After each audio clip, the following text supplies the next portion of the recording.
Hello and welcome to Provoking Tech. I'm Zach, and in today's video, I'm going to be talking about Shadow, a cloud gaming platform that just launched in the US about 2 weeks ago. The first couple of segments of today's video will be some of my first impressions and thoughts after having used Shadow for a couple of days. However, the last couple of segments will be wrapping things up and talking about my impressions after a more extended hands-on period of about 2 weeks now that Shadow has been out in the US longer. I was intended on releasing a video last week on Shadow, but life got in the way and I wasn't able to finish recording and editing the video. So I decided to go ahead and add a segment with some more extended hands-on impressions, simply because I have had more time to look into Shadow and test it out.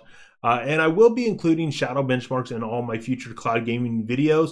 But without further delay, let's go ahead and jump right to it.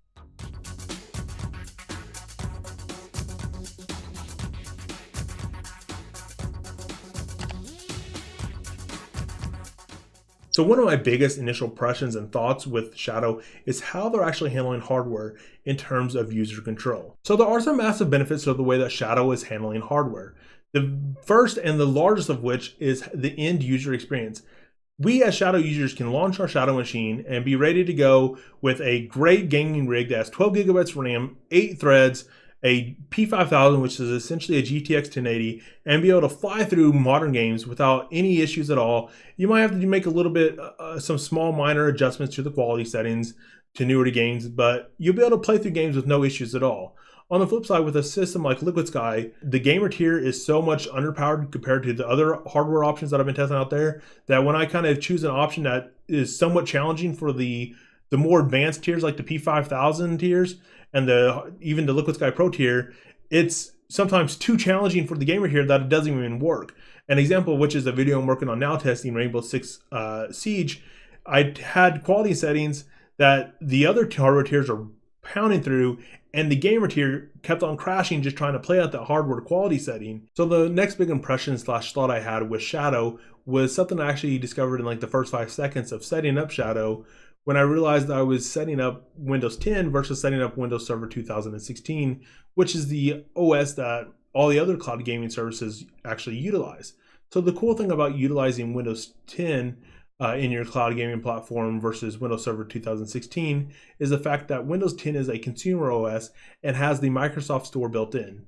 Now, most people probably wouldn't be excited about having the Microsoft Store, but there's a couple cool factors that are starting to come together now that could be very beneficial to us as gamers, especially as gamers trying to game a little bit cheaper using a cloud gaming platform.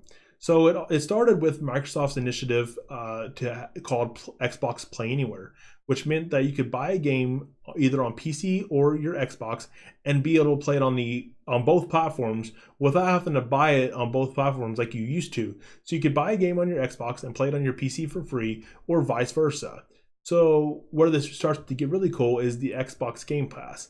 So recently Microsoft started up the Xbox Game Pass, which you can think of as Netflix for games. So for $10 a month, you have access to a whole bunch of games on your Xbox.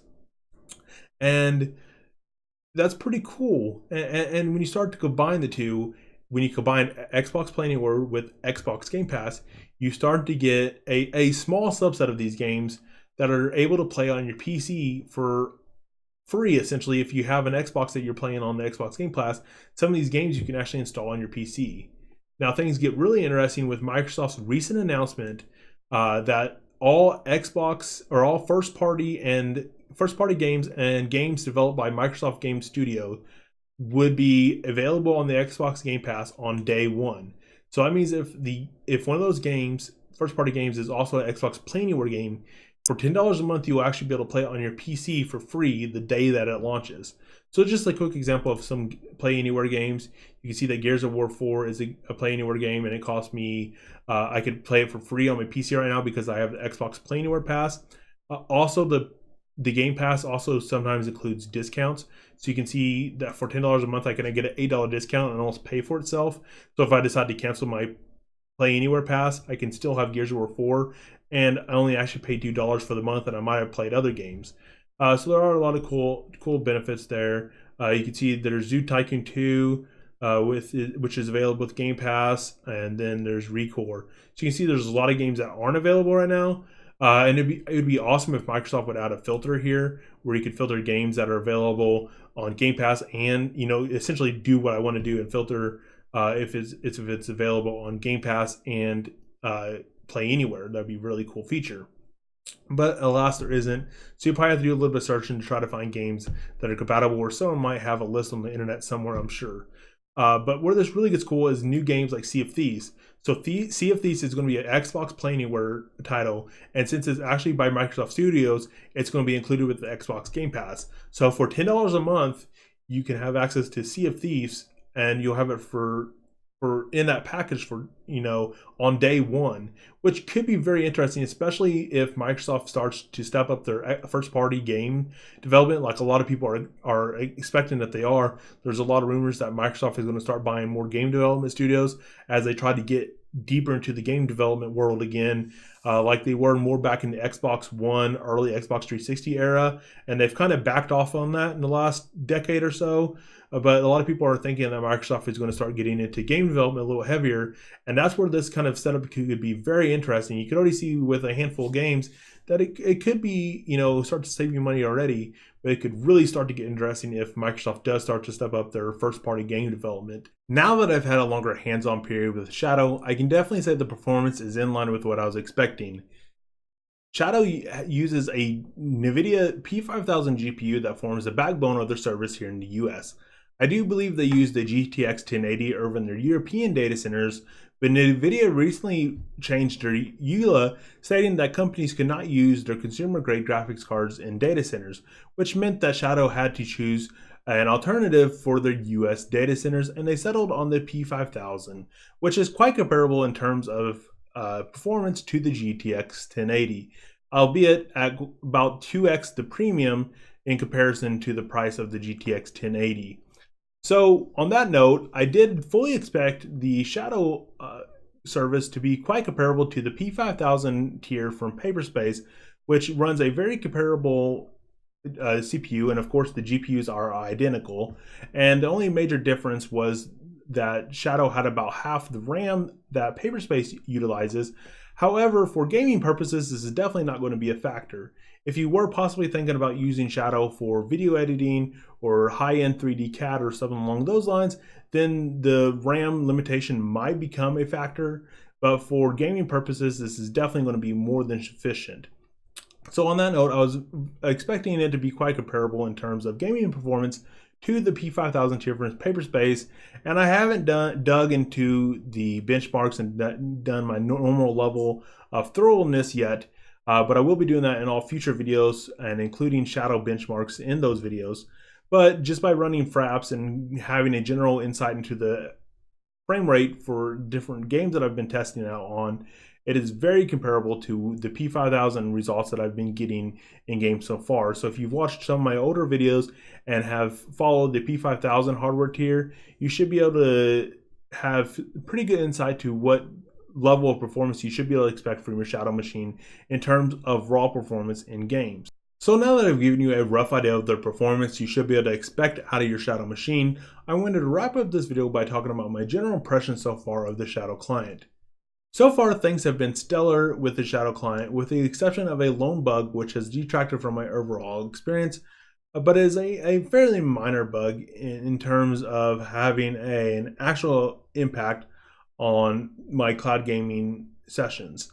So that bug was when I tried adjusting the bandwidth that Shadow was allowed to use from 30 megabit per second to 50 megabit per second, and the experience went from something that was as smooth as butter to something that was noticeably less smooth, and it didn't increase the graphical quality of the stream at all, even though I was giving Shadow another 20 megabit per second of bandwidth that it could possibly use to increase the graphical quality.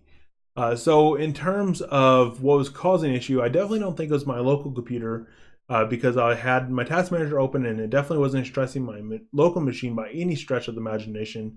And I also don't think it was my internet connection, because I have a gigabit connection from Comcast, which actually averages around 700 megabit per second on the downstream, which should definitely be more than sufficient to supply a 50 megabit per second connection to the Shadow server. It could possibly be the distance because I am halfway across the country from the Shadow data center, but at the 30 megabit per second mark, I didn't notice any issues at all in terms of the connection reliability. It could also be something with their encoder or their decoder, I guess, on the client side that might not be able to upkeep with the vast amount of data being slammed at it. But at this point in time, I don't know exactly what caused the issue. But the stream quality at 30 megabit per second with a 1080p 60 FPS stream has been phenomenal. I can't really pick anything negative at that point in time. And a lot of people view the 1080p 60 FPS as kind of the great spot for gamers. I know there's a lot of people that also like 1440p or 4K or also like high refresh rate.